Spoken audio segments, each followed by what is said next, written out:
All right, guys, welcome again here in our podcast in Anchored, where we talk about timeless principles about life, business, and finance. And today, guys, we have a very exciting topic. We will talk about leadership. And you know what, guys? At this season of pandemic, there's a lot of organizations who encountered a lot of challenges, especially in leading the teams. Maybe some of the organizations right now are doing a hybrid setup. Some are working on site, but some are working from home, or maybe some of the organizations naman are purely work from home pa rin because they want to prioritize the safety of the employees. It depends on the nature of business and operations of an organization. And I believe this new normal also requires new level of leadership because we need to adapt, we need to adjust, and we need to keep on evolving so we will become effective.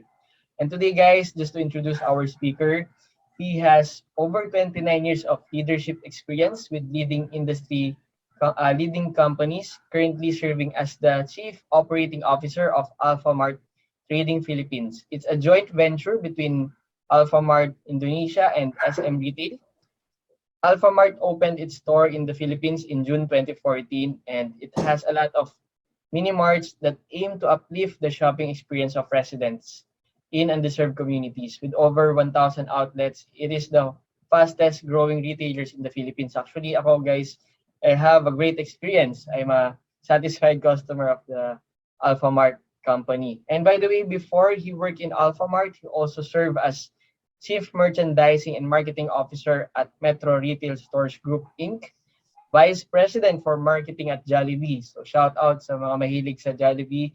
And of course, he also worked as Marketing Director at Fonterra Brands Philippines and Marketing Director and Scotch Portfolio Brands Director Asia Pacific and in Taiwan at Diageo, and also Regional Marketing Director in ASEAN, Australia, India of Procter and Gamble. Grabe, sobrang wide yung experience ng guest speaker natin today, and I'm sure we will learn a lot from him. So guys, without further ado, let's welcome in the show Mr. Harvey Ong. Sir, good afternoon. Hey, good afternoon, Carlo. Thank you for that great introduction. Akala ko sasabihin mo, sobrang tanda na niya, no? Hindi naman, sir. You were, young looking, parang millennial, sir. Yeah. You're too kind. And hello to all your viewers, no? And I hope whatever we discuss in the next 30-45 minutes will add value to them, no, in their journey. Yeah. Yeah, thank you so much, Sir Harvey, for saying yes in our podcast recording this afternoon. By the way, sir, we noticed na since the pandemic happened last 2020, there's a lot of organizations who encountered challenges, especially in leadership, because the way we lead people nowadays will be different because the setup is also new to us. And but before we dig deeper, sir, about leading your people this season, I just want to ask, I'm curious lang po, no? When you were in college, sir, at sino po yung mga naging influence ninyo in terms of leadership, or meron po ba kayong tao na inaay or tinitignan on how you will lead maybe in the campus setup muna, sir, before po tayo magpunta sa corporate experience? Right. Okay, that's a very good question. I think to the question of who are the people that you looked up to, strangely enough, alam mo, I was not into big on leadership. I never saw myself growing up that one day I will be a leader. You know, I just wanted to be a contributor, to be a team player. That's it. I didn't yearn to take on a leadership role. In fact, I love numbers. I loved accounting. Wow. And I thought I would enter the world of finance until I met this guy. He was my professor of marketing. And dahil sa kanya, I fell in love with marketing. His name is Mr. Josiah Go. Wow, I know him, sir. Good for you to interview Professor Josiah. I can set it up for you. Wow, and, thank you, sir. You know, I fell in love with marketing. And it's great because, you know, at a young age, even at your age, we are constantly trying to discover ourselves, and we need the voice of wisdom to help push us to the right direction. And I would not have discovered my passion for marketing if I did not have an outstanding professor like Sir Josiah Go. So Josiah Go was the big influencer for me when I was in college. And when I started working, again, I was blessed because I was exposed to so many good leaders and I learned a lot from them. And I don't want to name all of them. If I could just name one of them, Yeah. his name is Johnny Kua. He's the older brother of John Lucoa, the French baker, and he was Wow. the first Filipino general manager and president of Procter and Gamble here in the Philippines. And I learned so much from Mr. Kua, and a lot of the things I've learned from him, I continue to pass it on Yeah. to the people I work with now. So these are the people who influenced me in my journey. Yeah, amazing, sir. I know a lot of them, and especially Sir Josiah, I've been following him also because he has great contents as well, and he's been influential in the business sector for the past years. And yeah, I can relate, sir, with what you mentioned, and maybe some of our listeners can also relate because sometimes we don't want to be a leader because there will be another responsibility vested upon us. But then along the way, there will be circumstances, there will be open doors that will come to us, and of course we need to embrace it somehow at some point. And I believe, sir, marami sa ating mga nag-aaral din ngayon, mga students, especially in this new normal, iniisip nila, how can I adapt in the future, how can I become a successful manager or leader in the corporate or in the business sector. So right now, sir, as we go back po in the current season of your leadership, sir, I just want to ask na ano po yung mga perspective ninyo, sir, as a COO in leadership? What are your, kumbaga, principles as well as you lead your company? Yeah. Right. Well, I spent bulk of my career in marketing, no. So whether you're a brand manager or a marketing manager or a marketing director, you looked after brands, no? Yeah.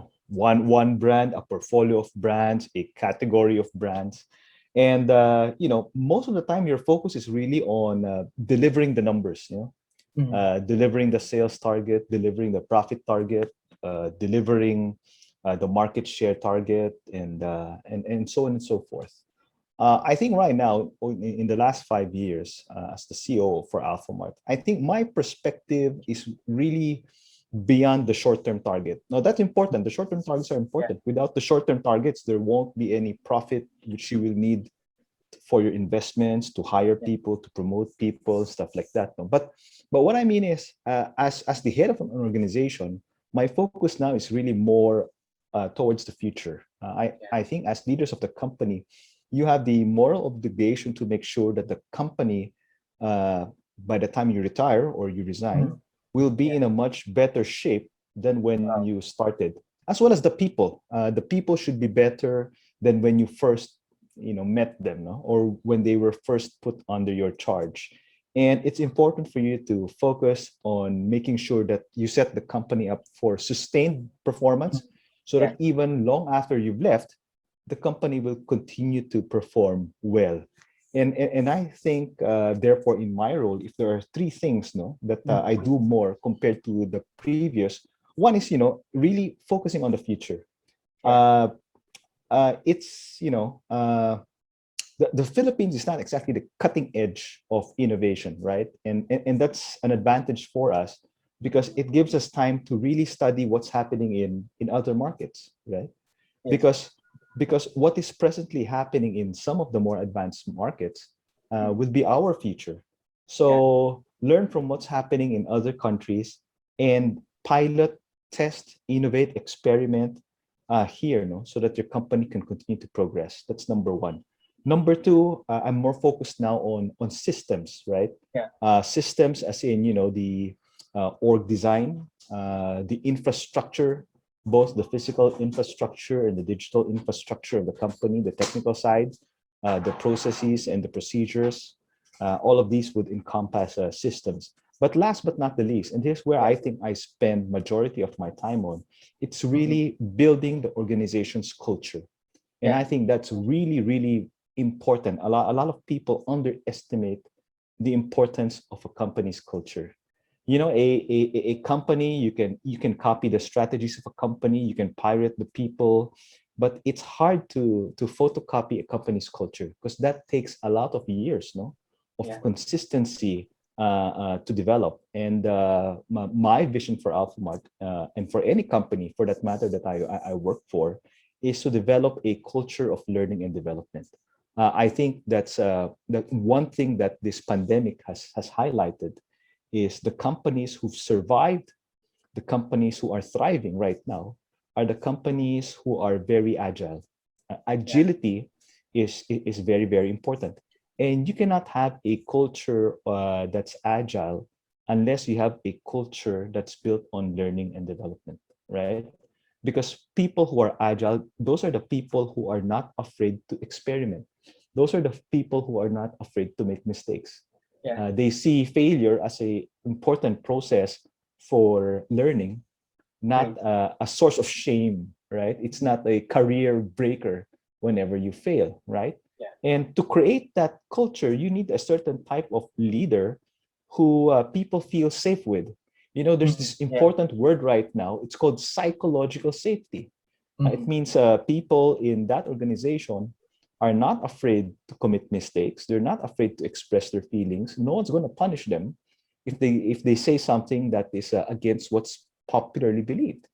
And so you need a type of leader who creates that type of culture. If you have that culture, and I think that's going to set you up in the years to come. Wow, grabe, sir. What you mentioned are really mind-blowing, and it's really timely for our listeners. If you are a leader, a manager, or maybe you want to become a leader in the near future, please feel free to share our link uh, as you listen in our podcast. And sir, what I got from what you said, though, it's really important to have a vision of the future of where you want the company to go, and of course to achieve sustainability, because as a leader it's not just about your smaller team, but you're thinking about what's ahead. You're thinking how the company can contribute in our country, not only in a short period of time but in the long run. And I love what you mentioned, sir, about the short term target, because most of the time, maybe for millennials like me, we want to achieve a lot of things in a fast pace. But in reality, we need to do it one step at a time. We need to focus on the short term while targeting the bigger chunk. We need to uh, focus on small things. And when it is combined all together, you will achieve your targets. And I also want to emphasize to our listeners the importance of culture, because if the culture is good, employees will also be motivated, I believe, Sir Harvey, because there will be situations wherein if the employee is not engaged, they are not motivated to go to work, the output will also be affected. But if the leader is giving that psychological safety, as you mentioned, sir, the employees will be more confident to do their job with their strengths. And maybe if they have weaknesses, they can open up to the leaders, and at the same time, leaders will help them grow. So, and at the same time, sir, the systems are also important, because in my experience, in my journey in the corporate world, even though the culture is good, if the system is failing, the working output of the employees or even the teams will be affected, because the expectations will not be met. And sometimes leader will just, or maybe the managers will just call the attention of an employee that maybe they are not performing well, but in reality it is because of the lack of system that is affecting their performance. So guys, if you're listening, please take note of the future, the vision of of an organization, the systems, and of course the culture. So thank you, sir, for that amazing reminders for us. And siguro, sir, moving forward, I have another question. Because of the challenges that we encountered this season, how do you keep your people engaged in this new normal? Maybe half of your employees are doing it on a work from home setup, and some of them are on site. So how do we manage with this setup? How can we keep them engaged in our organization? Right. Carlo, you'll be surprised to know we are 100% work from office. Wow. Yeah, I, uh, Yeah. I, I, I, I took a day off today for Yeah. this interview, but we have been working because it's hard to do. Well, it's hard for my frontliners to serve the Mhm. customers from their homes, Yeah. and the people in the warehouse to keep the stores running, and even everyone in the back office, no, the support groups. We report to work every day because it's not really conducive for our industry to Yeah. work from home. A lot of the stuff that we do are collaborative in nature. So it's not for us, but it's the right thing to do for the other industry.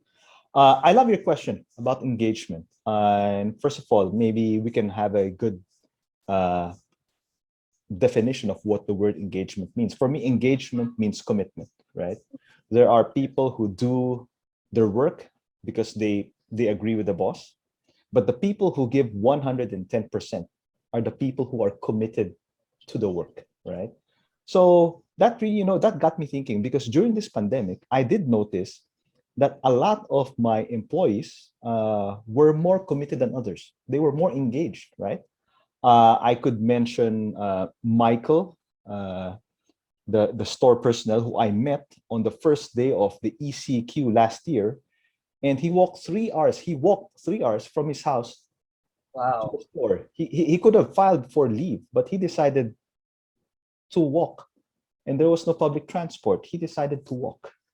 I can tell you about Mercedes, this lady who HR decided to assign to a store closer to her home because it's hard to go to work without public transport. And she said, no, I don't want to leave the community I am serving. So she taught herself how to ride a bicicleta. Yeah. And every day she would ride 45 minutes one way because she Mm. didn't want to leave her community. And I can tell you about Rodelito, this guy I met around 4 weeks ago, one of my assistant store manager in Rizal. And every now and then, maybe once a week, on his way home, he will go out of his way and deliver groceries for one of his regular customers because they are an elderly couple. We don't offer home delivery service. This is his personal delivery service. He'll go out of his way to deliver the regular groceries to this old couple because the old couple uh, are not comfortable leaving their home. So why do we have individuals who go beyond the call of duty? And as I was trying to understand this, buti na lang, I was studying this guy. His name is Dr. Paul Stoltz, and he is famous for the adversity quotient, Mhm. resiliency, grit, and all that. Dr. Paul Stoltz, you should look Yeah. him up. And he has this magnificent saying. Sabi niya, the stronger the why, Mhm. the harder the try. The Wow. stronger the why, the harder the try. And what is our why? Why is our purpose, Yeah. right? Why is our purpose? Uh, Purpose matters, especially to the millennials. It Yes, is sir. why it is why you are doing what you are doing right now, even at a young age, right? Because this is Yes. your purpose. You find meaning in this, right? It matters to you, and and purpose has become even more important during this pandemic. These three individuals I mentioned to you, I think they found great purpose in the humble work that we do in retail. Because Amazing. before this pandemic, people never really celebrated the retail frontliners. They do their job. You do your grocery, they hand it to you, they get your money, they give you change. That's it, right? But now during the pandemic, they see the value of their work beyond the transaction. They see that if they stop going to work, right, the community goes hungry.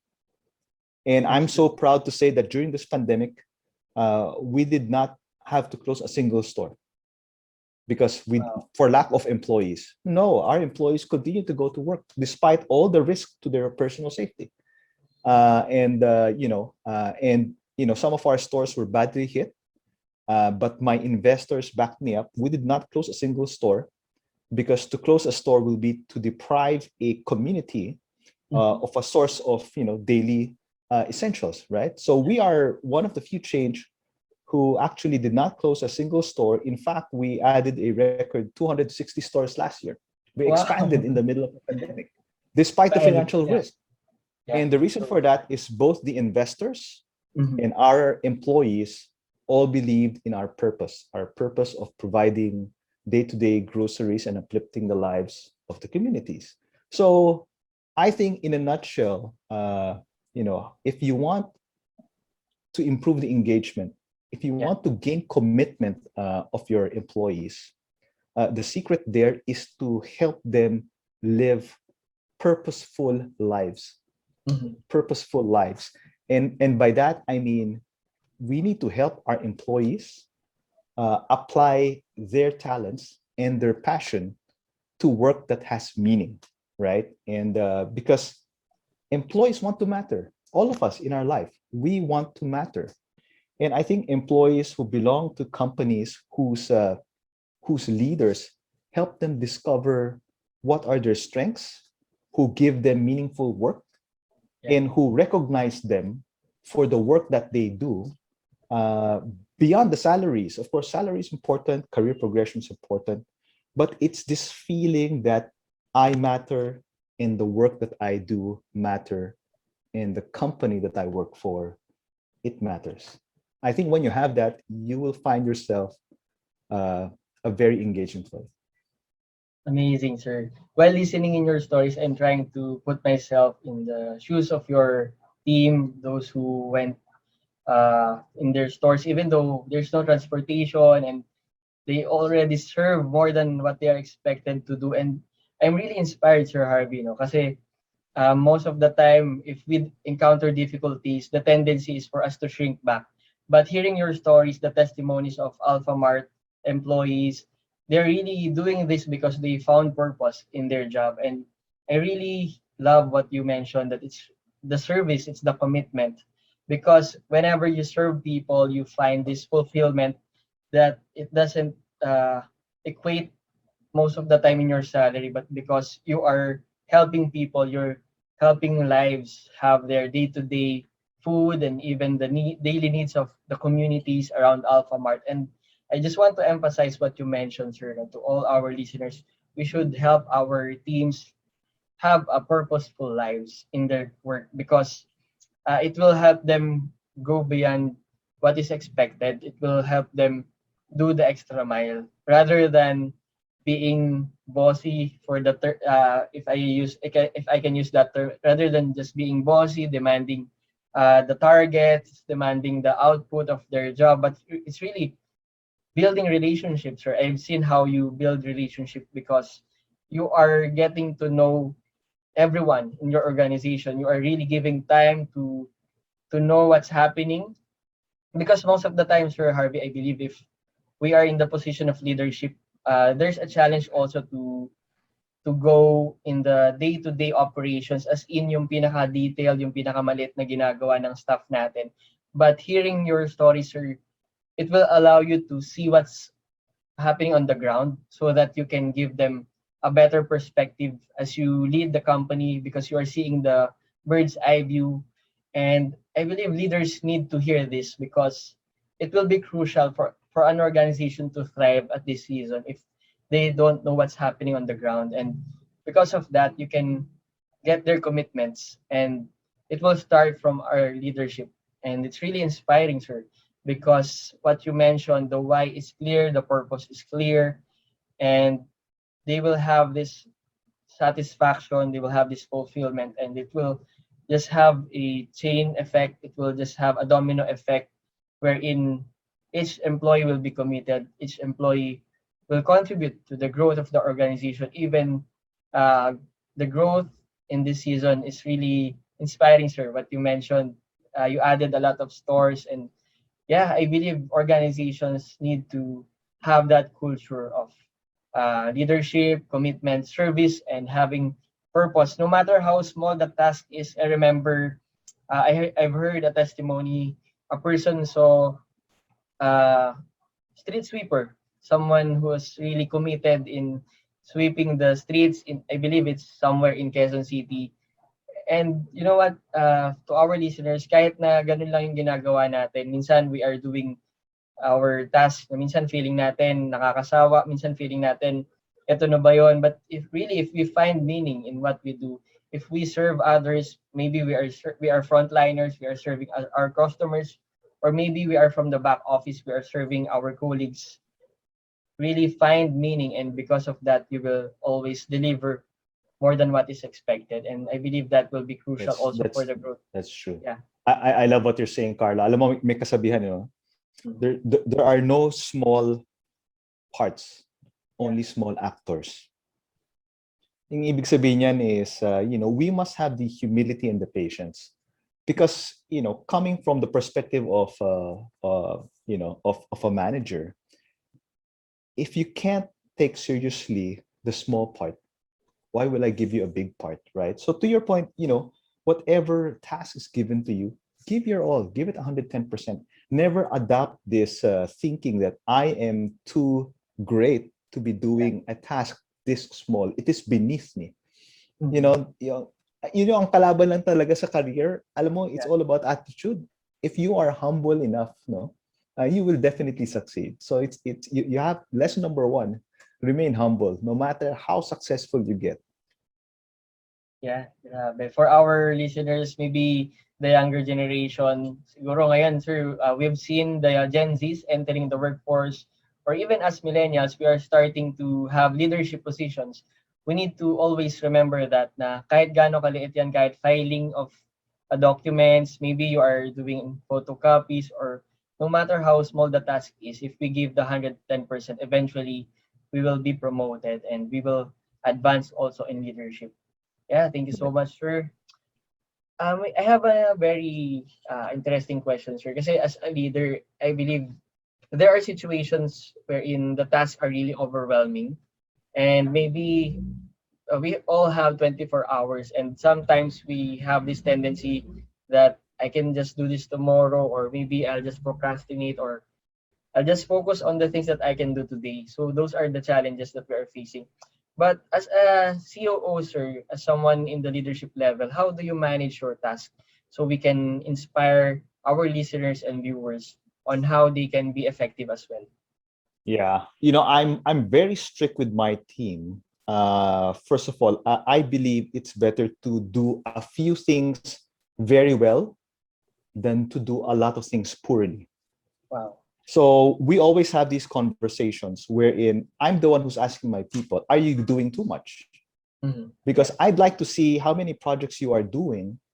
And if some of these are not very, very important, I'd rather we do it Mhm. next month or not even do it at all, to give you more time, more focus, more attention on the stuff that matter. So for me, the companies that do well are the companies who are clear on their strategy, Mhm. and they can tell what's important from what's not important. Because if you treat everything equally important, you will have no focus, right? So you need to have the courage to say, hindi natin to gagawin. Mhm. Dito Wow. lang muna tayo, right? So that's number one. Number two, I do not micromanage. Yeah. Wow. For me, it's very important for a leader to be empowering. Mhm. It's like basketball, right? Mhm. No matter how good your player is, kapag hindi mo yung palaro in a live game, he will never grow, right? Hindi pwedeng pang practice lang. Sooner or later, you have to throw him into the live court and play an actual game, right? Yes, sir. And and he won't be good from the start, right? All superstars started off probably as a banco, Yeah. right? I mean, right, as a rookie. But they have to start somewhere, and they have to make mistakes along the way. And so for me, I've never been a micromanager. I spend my time aligning on why, on why we need to do this and what we need to deliver. But how you want to do this, I leave it to them.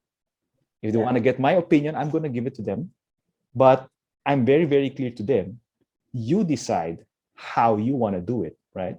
I just want you to be clear on why this is important Mhm. and what you need to deliver, right? Yeah. And let me know what support you need from me. Let me know what coaching you need from me. But when you're empowering other people, it's also a question of what are their current capabilities, right? You don't want to give them too much too soon. Like in the analogy we had about basketball, Mhm. you don't want the rookie playing in the last 2 minutes of a championship game. Yeah. They're not ready for it, right? So you have to give them little by little, right, until they're ready for the bigger stuff, right? But you have to start somewhere, right? So the question is, are they ready for it? And then number two, what style are they used to? Not all companies behave in the same way. You can Yeah. go to a company wherein people are not used uh, to thinking. Sadly, there are companies I've been to where people are waiting for the leaders to tell them exactly how to do things. If not, they will not move. Mm. And you can't suddenly go to these companies and then tell Yeah. them, bahala ka. Aba, masashock yan. That's a culture shock for them, right? Yeah. So you need to do it slowly, right? And both sides need to adjust. The important thing lang talaga is the psychological safety. The Yeah. reason why the young people are afraid to do more than what's expected, they're afraid of the consequences if things go wrong, That's true, right? sir. But if you empower them and you tell them, no matter what, I hold myself accountable. If you do well, we share it. If you fail, I'm accountable because I empowered you. I will, hindi kita gagawing sacrificial lamb, right? I'm behind Yeah. you all the way in this decision, right? Yeah. That's very true, Uh, sir. at the end of the day, the issue in the workforce right now is we have four generations. Mhm. Yeah. We That's have true. we have the baby boomers who are retiring. Then we have people my generation, the Gen X, right? And then there's the millennials. The millennials by 2030 they will be 75% of the workforce. And then slowly pumapasok na is Gen Z. The problem is these four generations have different values, different beliefs. We were all brought up differently. We all grew up in different times, right? But we just have to understand each other instead of criticizing each other. Yeah. That's a If good I have reminder. one big criticism about my generation criticizes the millennials too much. That's true, sir. I've experienced that, sir. Yeah. Instead of trying to figure out, how to adapt our coaching and leadership style Mhm. to get the best out of the millennials, we always say these guys are not good as us. They're not as hardworking as us, you know. And so therefore they will never be as good as us. And that's such a wrong fixed mindset. I cannot stand that, no. But I think it's a matter of the different generations adapting to each other's differences and diversity to bring out the best from them, right? So I hope I was able to answer your question. Yes, sir. I love the perspectives that you're bringing in our discussion, and I believe leaders in our organization, in different organizations, need to hear this so that they will have this bigger picture, sir, of what's really happening. Because there's really a struggle. I've been hearing a lot of stories from my friends, from my colleagues. Even I experienced some of those things that you mentioned, sir, wherein I am afraid to make mistakes because maybe my leaders will scold me or they will just say something not good about me. And having that psychological safety, being empowering really is crucial at this moment, sir, because it will be the pillars of the organization for it to advance because we cannot set aside the situation wherein we have four generations, or like you mentioned. And I believe for you to understand those things, sir, I believe you are really studying what's happening. You are studying also the behaviors because you are into empowering people. You are knowing their strengths first before you can just give them the task, and you're still understanding the culture of an organization because sometimes sir, we want to arrive in a conclusion right away. Sometimes leaders have the tendency na ito yung gagawin natin kasi ito yung magiging effective, ito yung dapat mong gawin kasi ito yung magde-deliver ng result. But if you don't understand the behaviors first of the people around us, I think it will not be effective. That is why, sir, I love what you shared, the way you lead people, and of course, it's really progressive.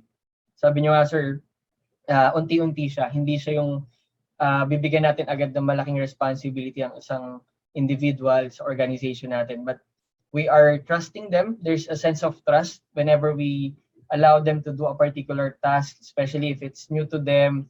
Di ba minsan, sir, may tendency po ang mga leaders na parang, teka, hindi niya yata kayang gawin to ah. Parang hindi pwede to kay Carlo or to someone. But really, if you empower someone, dun din siya natututo, sir. Dun din nag-grow yung skills and even the maturity of an employee or even the teams under us if we are leading someone. So grabe, sir, sobrang dami ko natututunan, and I'm sure our listeners will learn a lot. So please guys, share this link to your friends who are managers, leaders, or maybe they are already in the C level or vice president level. And you know what guys, we need to kumbaga to transfer this knowledge to the people in our workforce, even in the government sector, we can share this perspective because this is what we need. This is something that will revolutionize our mindset because the fixed mindset is really outdated. We need to have this growth mindset to adapt in the changing world in the corporate sector. Sir, in line with what I asked on how you manage your tasks or how you empower people, sir, do you delegate crucial tasks, sir, or do you have parameters whenever you delegate crucial tasks that will really have a big impact on the operations or maybe a particular department of an organization? Well, in general, I think related to my previous answer, in general, I do delegate critical tasks, but there are exceptions, and again, the exceptions are depends a lot on the readiness of the individuals, right? For a lot of the veterans, for a lot of the people who have been, are familiar with this. In fact, I have a lot of subject matter experts. I don't try to know everything in detail. There are certain functions in operations that people know better than me, and that's fine, right? And I trust them to make the final decisions, right? But there are certain areas, especially in matters that the company has no experience in, right? Especially matters, for example, right now we are more of a brick and mortar company. We don't have a strong online presence yet, Okay. and we're not into e-commerce, or although we are piloting Yeah. some projects. Of course, these are things that we are going through for the first time. And so this is unprecedented for us. And of course, on those matters, I am more hands-on, right? But in other areas, I would think it's more of really delegating it to the subject matter experts. A leader should not pressure himself to become the subject matter expert of everything. Right. Your job is to assemble a group of subject matter experts, right, and provide the necessary support. Your job is not to become the subject matter expert in everything, right? Yeah, that's a very timely reminder, Sir Harvey, because we have this tendency, if you're a leader, that you need to know everything, and there's a sense of somehow there's a tendency to be insecure if we don't know a particular task, and maybe if someone is better than us. But if you learn how to leverage on the strengths of the different individuals, it will allow us to work as a team. It will remove the insecurities as well, and it will allow the other people also to shine with their strengths. Because in reality, sir, there's really no man is really an island, and we need each other to really grow. True, true, That is true. why I love what you mentioned, Sir Harvey. And yeah, we need to hear this, and I believe this can really add value to our listeners. And And and yeah, Carlo, even for the subject matter experts within the company, uh, you know, they cannot know everything either, right? Even if you've been doing finance for so many years, it doesn't mean that you know everything. And so, going back to what I said previously, I think the yeah, key is to have a company culture of learning and development, where everyone, the last thing I want is anyone in my team to feel that they know everything. That is so wrong. That's just sends the wrong signal, right? yeah, Because the moment that you think you know everything, you're gonna stop growing, right? yeah. And you don't want anyone in that company to have that attitude, right? uh, Yeah, I remember this pandemic, Sir Harvey. We encountered some leaders in different organizations. As I interview people, I heard some stories wherein some baby boomers will approach the millennials to teach them about technology, how to create even PowerPoint presentation. And I just see the humility behind those leaders because they are willing to learn new things, like what you mentioned, sir. We should be lifelong learners. And in relation with that, sir, I would like to throw this question as well. Do you think, sir, leaders should keep on evolving to adapt in the new normal, in the corporate sector, even in leadership? What are your tips, sir, on how they can keep on growing? Because sometimes, sir, there will be mindsets as well for maybe the veteran leaders in different sectors wherein alam ko na yan, ako na yung leader dito, makinig ka sa akin. How can we give tips to them, sir, on how to adapt? this new Right. normal. That's a very good Miss Universe question. Yeah. I attended this leadership training in 1995, and it has stuck to me. This is before, well, you were in kindergarten at that time, and it was one of the best leadership seminar I attended, and it was called the 5 E's of leadership. Yeah. And the 5 E's of leadership is envision, engage, enable, empower, and execute. And envision is the ability to see the future, right? Yeah. To paint a picture of the future and where you want to lead the company to a better place. Engage is the ability to gain the commitment of your employees, which we discussed. I think that was your second question. The third is enable. How do you build a company's organizational capability and capacity? That's enabling. The fourth is empowering, which we talked about. It's about delegating, which is an important step to growth. And last is execute. Execute from the front. What's the right level of execution without micromanaging the situation? And I think over the years, this model remains the same, right?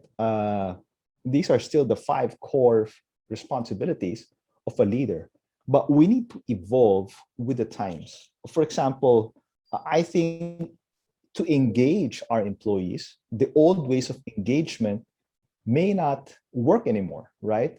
Because you are now trying to engage millennials. And what my generation finds engaging may not be engaging for millennials. We talked about this, for example, the Yeah. importance of purpose, Right. right? You know, a lot of the people in my generation do not have discussions about purpose because when we grew up, we did not have these discussions. We did not exchange notes about what is your personal purpose in life, right? What do you think about the company's purpose? What else can we do to further the purpose? You know, uh, you know, how do we connect the purpose of our employees with the purpose of the companies? Yeah, these are conversations that we're not used to having, but these are conversations that are important, right, for the millennials. And unless you are vulnerable enough, right, if you have the vulnerability to open yourself up, it's hard for my generation to discuss these things. One is because it's not comfortable. One is a lot of us have never really thought about these things. What's our purpose? Yeah. But you have to evolve, right? So you still need to engage them, but how to engage them may be different. How to teach them is very different. In the old days, a lot of it was classroom training, right? A lot of words. Now, when you train people, it's multimedia, Yes, sir. right? You know why? Because right now, in this age of fragmentation, people's attention is fragmented. People are easily distracted, and it's so hard to train people when you don't hold their attention. So now we're shifting the way we're training. HR is doing more virtual training. We do gamification and all this other stuff. We're embracing the concept of edutainment, Yeah. right? Entertainment. It's It's very good, sir. edutainment now. That's so different from how we were taught. We were taught with books and Mhm. words, Yeah. few visuals, right? And so as a leader, I for example have been reading a lot of books. My favorite books are the ones written by I'm a fan of TED Talks, so I've read those. There are 2 books on the art of public speaking and presentation. Well, I I'll I read spend that, a sir. lot of, yeah. Yeah. I have it here behind me, most of my collection. But I also spend time at least once a week. I finish one session of TED Talks. It's just 15 to 18 minutes, Yeah. because you learn how the masters communicate. Communication as a skill is something that you need to improve on as you Yeah. go up, right? The better you can communicate, the higher your potential to reach the top, I believe. Wow. So yeah, so I think I get, again, to recap, what a leader has to do doesn't change. The leader still has to envision, he still has to engage, he still has to enable, empower, execute. But how he does that has to change. It has to change with the times, because his audience is different, the millennials are different, and he also has to take advantage of the technology that's now available for him. He has to leverage that, and there's so much wealth of information out there in the internet. I'm Yeah. a big fan of LinkedIn Learning. I'm a big fan of Harvard Business Review. I have paid subscriptions to both. And rather than waste my time on social media and the fake news, I'd Mhm. rather read about what smart people are thinking about, so that I can improve my intelligence as well. Wow. Amazing, Sir Harvey. The five S of leadership that you mentioned are really timeless, and that's what I believe also, sir. When I started this podcast, I want to talk about the timeless principles that we need to know and what the younger generation needs to know as well. And because of that, we will be able to adapt in the new normal, because it's it's really a combination, sir, of what can we learn from the past, what can we learn from the present, and how can we see the future moving forward. So it's really about having these timeless principles, sir, and it's really about being a lifelong learner as well. Kasi, sir, hindi naman magiging effective din ang isang leader, I believe, if hindi siya mag-aaral ng mga bagong bagay. Because these things that you mentioned, sir, are really timeless, and some of it are also new. And I believe, sir, bago nyo yun matutunan, you spent a lot of time reading books, attending seminars, and also, like what you mentioned, you're listening TED Talks. And we really need to maximize the information available, because sometimes we are wasting a lot of time. I've I've been guilty of this also, sir. Sometimes I've been wasting my time in Netflix. It's not bad to watch movies in Netflix, but what I'm saying is, for our listeners, we need to have this competitive advantage as leaders. If we really want to grow in our career, in our business, we need to capitalize the available information around us, and we need to also execute things, because it should not just be a head knowledge, but it should be executed. And like what Sir Harvey mentioned, if you empower people, you will also develop leaders. And whenever we develop leaders, we are transmitting our DNA to another person. And because of that, the culture, the experiences, and even the wisdom that we have as a leader will be channeled into the next generation as well. It can even outlast our lifetime, sir. And that's one thing that we need to embrace as a leader. We need to think of the future as well, because sabi nga, sir, ni Jose Rizal, ang kabataan ng pag-asa ng bayan, and the current leaders should be held accountable as well, so we can empower the next generation. It's really working together, Sir Harvey. So Yeah, yeah, I so, I I think the only thing I'm gonna add to that, Carlo, is I agree with the lifelong learning. But if we want our employees to become lifelong learners, we have to role model that, right? We have to be the lifelong learner first. And my tip to everyone watching, I give you two tips. Number one, set a target every week for learning, right? yeah. I personally try to devote 6 hours every week to learning. And Wow. that 6 hours is spent on a combination of reading books, watching TED Talks, LinkedIn Learning, and reading articles from Harvard Business Review. All these are various sources of information. Even YouTube has so much Mm. information. So there's got to be 6 hours every week for me. I don't know what's the right target for you, but it's important for you to set a target. And hopefully over the years, keep increasing that number. Number two, always have a notebook with you. Because when you're reading a book, when you are watching someone on TED Talks, or when you're listening to someone on LinkedIn Learning, it's hard for you to memorize everything that's being said. So True. always have a notebook and capture the key things that resonate with you.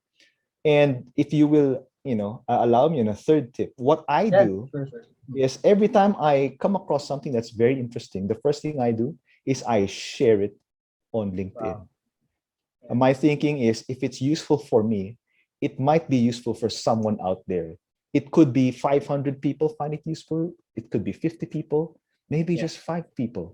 But so long as at least one person find it useful, then you've made a difference, right? So those three things are my suggestion. Be a lifelong learner. It's so easy, And the world is changing so much. Yeah. The moment you stop learning, malalaos ka. If you want to stay relevant, you have no choice. You just have to keep learning.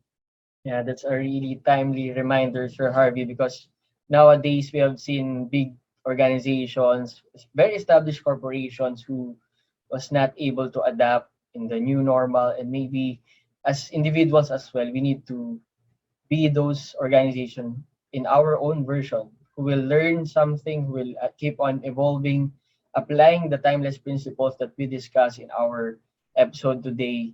And with that, we will all grow together, and it will have a domino effect not only in our community, not only in our organization, but also in our nation, the Philippines. It will start in each of us. And of course, by the grace of God, we have a vision of what can happen in our country, because it's the time for us to really step up.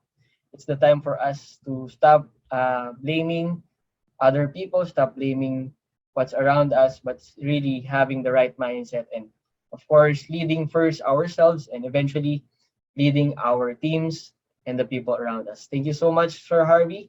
It's been a fruitful discussion for us this afternoon, and I know that this episode will really add value to our listeners and even in our YouTube channel. So, guys, thank you again for tuning in.